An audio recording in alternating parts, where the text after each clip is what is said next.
let's read some more about lest. We've got this article here. It is from, what organ is this from? I don't see it here. What was this? This is from the Washington Post. Professor Sean found this one. Oh, it's called Against Decluttering. Our obsession with purging is bad for the planet and making us ashamed of our homes. Shame on you, TK, for making people feel ashamed of their homes. Home shamer. All right, this is written by Britt Peterson. We'll put a link to this in the show notes. Malabama, take it away. I'm writing this at a desk littered with objects. A small ceramic chicken a friend bought for me in Brazil, multiple expired gift cards, and a framed photo of my partner and me in college, looking rudely young. There's an old Christmas tree-shaped Christmas ornament and an Easter bunny-shaped Easter egg basket, a vintage postcard of the Flatiron Building. On the back, someone in 1908 wrote, "Hello, Ada. No doubt you've forgotten about me by this time, but I assure you that I still remember you." And 2 boxes of picture hangers. It's half junk and half treasure, but I've gotten so used to the mix that I haven't thrown anything out in years, and I've found that I prefer it that way. Through years of excitable media coverage, we've convinced ourselves that decluttering can solve all kinds of problems, from bad sleep to poor mental health to relationship conflict. Recently, however, there's been a backlash from environmentalists, feminists, design maximalists, and book lovers. It's understandable we would cling to decluttering, a practice with deep spiritual and historic roots. But there may be other ways to interact with our belongings that would spark a more lasting joy and be better for the planet and the humans around us as well. Let's pause right there. So TK, I actually agree with this author. If we are shaming people for having clutter, that is a terrible way. And I hope that it never comes off, at least we don't come off, as shaming other people for their possessions. I don't judge people. I merely identify. I was exactly where you were. If you're listening to this podcast, you made it this far. Is that clock right? Are we really over 2 hours into the episode? Wow. If you're especially this far into the podcast, you know that there is a problem with clutter in your life. However, there are some people, and she mentions here in this really well-written article, she mentions the design maximalists. And we did a Patreon episode. Let's put a link to this in the show notes as well, Professor Sean, about maximalism. And some of my favorite designers are actually maximalists. And I would even say my favorite literary influence, David Foster Wallace, is a literary maximalist, the way that he writes. And so I think it can be profoundly interesting maximalism and accumulation of things intentionally, right? And the same way that removing things intentionally is profoundly interesting. The problem we get into is when we cling to things or bring on things unintentionally, we hoard. That's not intentionalism. Or if we're just constantly being a Spartanist and we're jettisoning everything, we're clinging to decluttering, as she says, well, guess what? That's a problem as well. That is also not intentional. What say you, TK Coleman? Yeah, so I'll point out one thing that I disagree with here in the description that actually unites us. The author writes, "It's half junk and half treasure." That's the phrase that's used to describe all of these possessions that are being observed in the home. And then at the completion of that sentence says, "I haven't thrown anything out in years, and I found that I prefer it that way." And I would say the fact that you prefer it that way is what takes it from being half junk and half treasure to being 100% treasure. The definition of junk, or the understanding of junk that's being employed here, is something that I can't justify to someone else.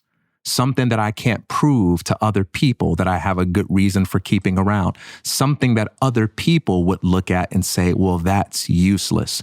But none of that matters when it comes to clutter as it pertains to minimalism. Clutter is whatever gets in the way of what you want to feel and of how you want to live.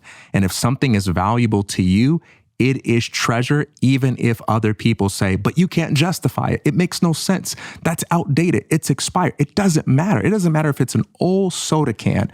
If sitting that old soda can on your shelf makes you happy, that's not junk to you.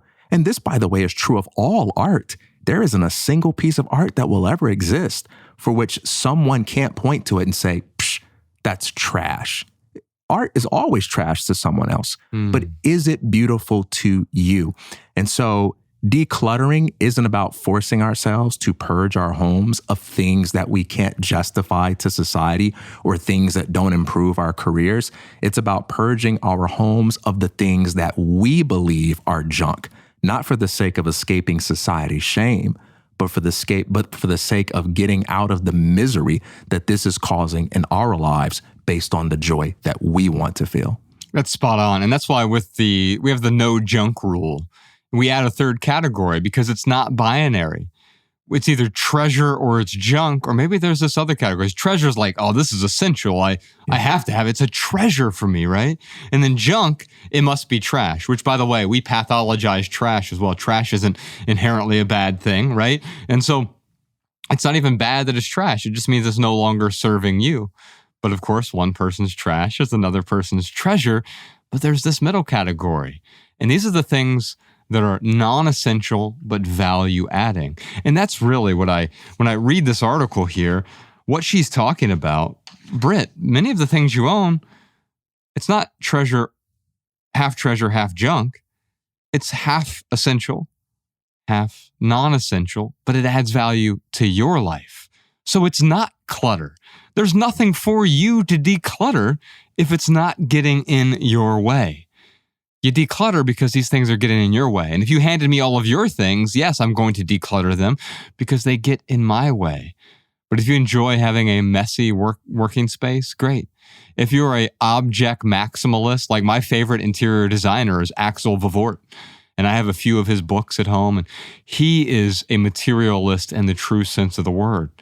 He looks at a material object and says, wow, this is special. This is art. And he's a curator of objects. He doesn't heap on a bunch of objects ceaselessly into his life and grab this, hold on to this, cling to this. That is beautiful. And I don't want to possess it. I want the object to possess me, to give me that spirit of intentionality with everything I bring into my home, whether it's one object or 1,000 objects. They might be non-essential, but if they're adding value to your life, why get rid of them? Yeah.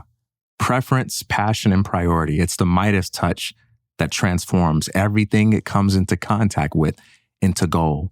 If you have something in your home that society labels as clutter, the moment you say, I prefer it, I'm passionate about it, I choose to prioritize that thing, it ceases to be clutter in that instance. I think about, in the world of magic, abracadabra is the phrase that means I create as I speak. When you look at something in your home, even if it previously was junk, even if it's something that's been left behind by someone else, when you look at that thing and you say, you know what? I really like this here. It brings me joy. That's an abracadabra that transforms that thing, alchemizes it, and makes it something that is beautiful to you, even if the rest of the world treats it as junk. TikTok that, Danny Unknown. I got to say one other thing for this. It does become clutter in one other instance if it harms you or it harms someone else. Even if you like it, but it is harming you or especially harming someone else, then you can recognize it as clutter. I'm thinking about my daughter has a friend who she really likes, and she was going over her house because she has this was my first red flag. She has a bunch of cats. And I'm like, how many cats? She's like, I don't know, like 20? Woo. Okay, huge red flag. But okay, I'll let you go over there. This was a mistake on my part. And I should have done a better job vetting. And I generally do a really good job of vetting. I didn't in this one instance because the mother seemed totally fine, but I didn't. So I got a good first impression, but the first impression is not everything. And eventually I go to pick her up that night from her friend's house, and I show up. And the first thing she says to me, the mother says to me is, and she doesn't know that I'm one of the minimalists, at least I don't think she does. She's never mentioned it. She goes, oh, I'm sorry about the mess. I've been purging all day. I'm trying to get rid of. And I knew right away, like this was a story that she tells herself all the time. She's telling herself, I should get rid of these things, but she's also telling herself a conflicting story. I can't get rid of these things. When I showed up, it was like walking into a horror film. I parked the car, and literally with every step that I took, things got worse. I saw the chicken coops to one side, and she doesn't live in the middle of nowhere. It's fine, have some chicken coops, whatever. Then I see a goat standing on a table inside of a cage. And then I keep walking, and there's like a bunch of patio furniture. And I say a bunch, I mean like 7 houses worth of patio furniture piled onto their patio in various ways. It's completely unusable. It's been rendered useless by the way that it is piled up together. Mm-hmm. And I get to the front door, and at least 4 dogs greet me at the front door. And it just gets worse and worse from there. There are cats. I can tell you for sure there's got to be some sort of problem with insect infestations and other things. Like, this is a true level 4, level 5 hoarder somewhere in there. It's not a judgment of that person, but it's a judgment of my daughter's safety and recognizing, oh, you can't be in this environment. You're still allowed to have this friend, but I should have never let you go into this environment. And thank God she's okay. It was a mistake on my part to let her go into an environment like that. But the lesson I learned from that is, while she is okay there, I need to do a better job vetting. It doesn't mean I don't need to pad her I don't need to bubble wrap her world, right? I don't go to the playground when she's going to go play on the little spinny wheel and put bubble wrap all over that and say, I don't want you to hurt yourself.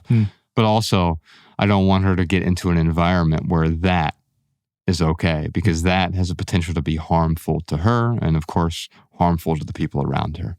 And that is when decluttering, and it goes way beyond just getting rid of the stuff. This hoarding is a mental illness. It's on the OCD spectrum. And that level of hoarding, specifically stage 4, stage 5 hoarding, is when it becomes harmful to the people around us. I hope you enjoyed that highlight from the Minimalist Private Podcast. If you'd like another highlight, check out this video. If you'd like to watch the minimal episode, check out this video. Or if you'd like to dive deep into full episodes of the Minimalist Private Podcast, head on over to Patreon. The link is in the description. Your support keeps our podcast and YouTube channel 100% advertisement free.